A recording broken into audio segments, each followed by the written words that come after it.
Assalamualaikum warahmatullahi wabarakatuh. Perkenalkan, nama saya Anggun Setianingsi dari kelas Perbankan Syariah A dengan NIM 90500123072. Di sini saya akan menjelaskan tentang biaya produksi dan penerimaan. A. Pengertian biaya produksi. Definisi biaya dalam ilmu ekonomi adalah pengorbanan untuk menghasilkan sesuatu, baik yang berwujud uang maupun bukan. Secara sederhana, biaya produksi dapat dicerminkan oleh jumlah uang yang dikeluarkan untuk mendapatkan sejumlah input dalam ekonomi. Biaya produksi mempunyai pengertian yang lebih luas. Biaya dari input diartikan sebagai balas jasa dari input tersebut pada pemakaian terbaiknya. Biaya ini tercermin dari biaya korbanan atau opportunity cost. B.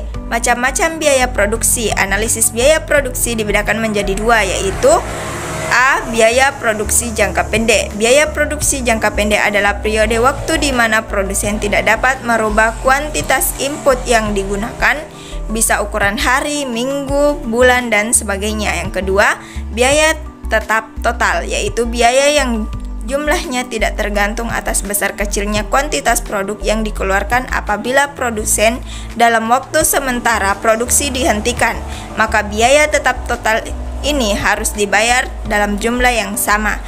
Yang ketiga, biaya variabel total, yaitu biaya yang jumlahnya berubah-ubah sesuai dengan perubahan kuantitas produk yang dihasilkan. Makin besar kuantitas produk, maka semakin besar produk yang dihasilkan.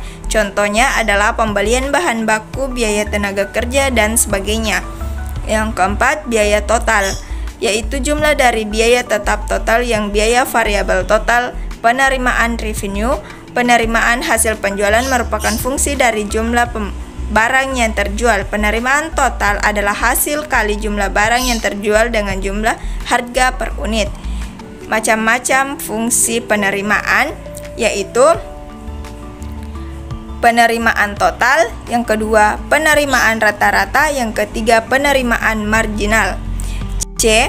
Keuntungan maksimum. Produsen selalu dianggap bertujuan untuk memaksimumkan keuntungan, namun asumsi tersebut perlu dimodifikasi karena jika perusahaan hanya mempunyai tujuan untuk memperoleh keuntungan per hari, per minggu, atau per bulan, maka yang dilakukan adalah mengoperasikan mesin tanpa istirahat dan tidak berusaha untuk mengurangi biaya atau menjual barang yang diproduksi kurang baik. D. Perspektif Islam terhadap biaya produksi. Al-Quran dan hadis memberikan arahan tentang prinsip produksi seperti A. Tugas manusia di muka bumi sebagai khalifah adalah memakmurkan bumi dengan ilmu dan amalnya. B. Islam selalu mendorong kemajuan di bidang produksi melalui penelitian, eksperimen, dan perhitungan dalam proses pengembangan produksi. C. Teknik produksi diserahkan kepada keinginan dan kemampuan manusia. D. Dalam berinovasi dan bereksperimen, prinsip Islam mempunyai kemudahan menghindari mudarat dan memaksimalkan manfaat. Sekian materi dari saya. Wassalamualaikum warahmatullahi wabarakatuh.